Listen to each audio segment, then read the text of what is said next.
ನನಗೆ ಯಾರಿಲ್ಲ ಅಂತ ಮರುಗಿದರ ಹೊರನಾಡಲೊಬ್ಬ ಪ್ರತಿಸೂರ್ಯ ನನ್ನಣ್ಣ, ಹೊರನಾಡಲೊಬ್ಬ ಪ್ರತಿಸೂರ್ಯ ನನ್ನಣ್ಣ, ಬಿದಿಗೆ ಚಂದ್ರಾಮ ಉದಿಯಾದ. ಹೆಣ್ಣುಮಕ್ಕಳಿಗೆ ಒಡಹುಟ್ಟು, ಮನೆ, ತಂದೆ ತಾಯಿ, ಅಜ್ಜ ಅಜ್ಜಿ, ಚಿಕ್ಕಪ್ಪ ಚಿಕ್ಕಮ್ಮ, ದೊಡ್ಡಪ್ಪ ದೊಡ್ಡಮ್ಮ, ಅತ್ತೆ ಮಾವ, ಅಕ್ಕ ಭಾವ, ಇವರೆಲ್ಲ ಇದ್ದರೆ ಒಂದು ಖುಷಿ, ಒಂದು ಸಂತೃಪ್ತಿ, ಒಂದು ಕೂಡು ಕುಟುಂಬದ ಸುಖವನ್ನು ನಿಜವಾದ ಹೆಣ್ಣು ಅನುಭವಿಸಬಲ್ಲ. ಹಾಗಾಗಿ ನನಗೆ ಯಾರಿಲ್ಲ ಅಂತ ಮರುಗಿದರ, ನನಗೆ ಯಾರೂ ಇಲ್ಲ ಅಂಥೇಳಿ ನಾನು ಮರುಗಿದರೆ ಹೊರನಾಡಲೊಬ್ಬ ಪ್ರತಿಸೂರ್ಯ, ಹೊರನಾಡಿನಲ್ಲಿರುವಂಥ ಒಬ್ಬ ಪ್ರತಿಸೂರ್ಯ, ಮತ್ತೊಬ್ಬ ಸೂರ್ಯನೇ ಮೂಡಿನನು ನನ್ನಣ್ಣ, ಬಿದಿಗೆ ಚಂದ್ರಾಮ ಉದಿಯಾದ. ಇಲ್ಲಿ ಅಣ್ಣನನ್ನು ಒಂದು ಕಡೆಯಲ್ಲಿ ಹೊರನಾಡಿನಲ್ಲಿರುವ ನನ್ನಣ್ಣ ನನ್ನ ಪಾಲಿಗೆ ಪ್ರತಿಸೂರ್ಯ, ಸೂರ್ಯನಿಗೆ ಪ್ರತಿಯಾಗಿರುವಂಥ ಮತ್ತೊಬ್ಬ ಸೂರ್ಯನೇ ನನ್ನ ಅಣ್ಣ ಇದ್ದಾನೆ. ಈ ನನ್ನಣ್ಣ ಅಷ್ಟೇ ಅಲ್ಲ, ಮತ್ತು ಬಿದಿಗೆಯ ಚಂದ್ರಮನೂ ಹೌದು.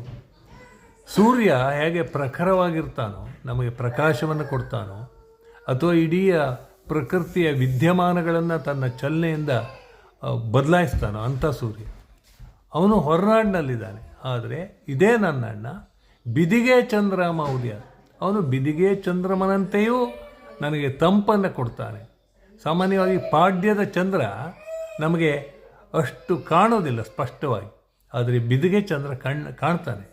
ಅದಕ್ಕೆ ಬೇಂದ್ರೆ ಬಿದಿಗೆ ಚಂದ್ರನ ಕುರಿತು ಒಂದು ಕವಿತೆ ಬರೋದು, ಬಿದಿಗೆ ಚಂದ್ರ ಬಂದ ನೋಡು, ದೀಪ ಹಚ್ಚಿದಂತೆ ಜೋಡು ಅಂತ. ಎಷ್ಟು ಸುಂದರವಾದಂಥ ಒಂದು ಕಲ್ಪನೆ ನೋಡಿ. ಚಂದ್ರ ಮೂಡಿದರೆ ಬಿದಿಗೆ ದಿನ 2 ದೀಪ ಹಚ್ಚಿದಂತೆ ಕಾಣ್ತಾ ಇದೆ ಅಂತ ಕವಿಯ ಕಲ್ಪನೆ. ಹಾಗೆ ನನ್ನಣ್ಣ ನನಗೆ ಯಾರೂ ಇಲ್ಲ ಅಂತ ಮರುಗಿದರೆ ಹೊರನಾಡಿನಲ್ಲಿ ನನ್ನಣ್ಣ ನನಗೆ ಪ್ರತಿಸೂರ್ಯನಂತೆ ಕಾಣ್ತಾನೆ. ಅದೇ ಅಣ್ಣ ನನ್ನ ಪಾಲಿಗೆ ಬಿದಿಗೆ ಚಂದ್ರಮನಾಗಿಯೂ ಉದಯಿಸ್ತಾನೆ. ಚಂದನಂ ಶೀತಲಂ ಲೋಕೆ ಚಂದನಾದಪಿ ಚಂದ್ರಮ ಅಂತ ಸಂಸ್ಕೃತ ಸುಭಾಷಿತ ಹೇಳ್ತದೆ. ಲೋಕದಲ್ಲಿ ಚಂದನ ಭಾಳ ತಂಪಂತೆ, ಆದರೆ ಅದಕ್ಕಿಂತ ಚಂದ್ರಮ ಇನ್ನೂ ತಂಪು ಅಂತ. ಹಾಗೆ ಬಿದಿಗೆ ಚಂದ್ರನಾಗಿರುವಂಥ ನನ್ನ ಅಣ್ಣ ನನ್ನ ಪಾಲಿಗೆ ತಂಪನ್ನೇರಿದರೆ, ಹಾಗೆ ನನ್ನ ಬದುಕಿನ ಕ್ರಿಯೆಗೆ ಒಂದು ಶಾಖವನ್ನು, ಒಂದು ಬೆಳಕನ್ನು ಅಣ್ಣ ಸೂರ್ಯನಾಗಿ ಕಾಣ್ತಾನೆ. ಅವನು ನನ್ನ ಪಾಲಿಗೆ ಪ್ರತಿ ಸೂರ್ಯ ಅಂತ ಜನಪದ ಕವಿಯತ್ರಿ ಹೇಳ್ತಾರೆ.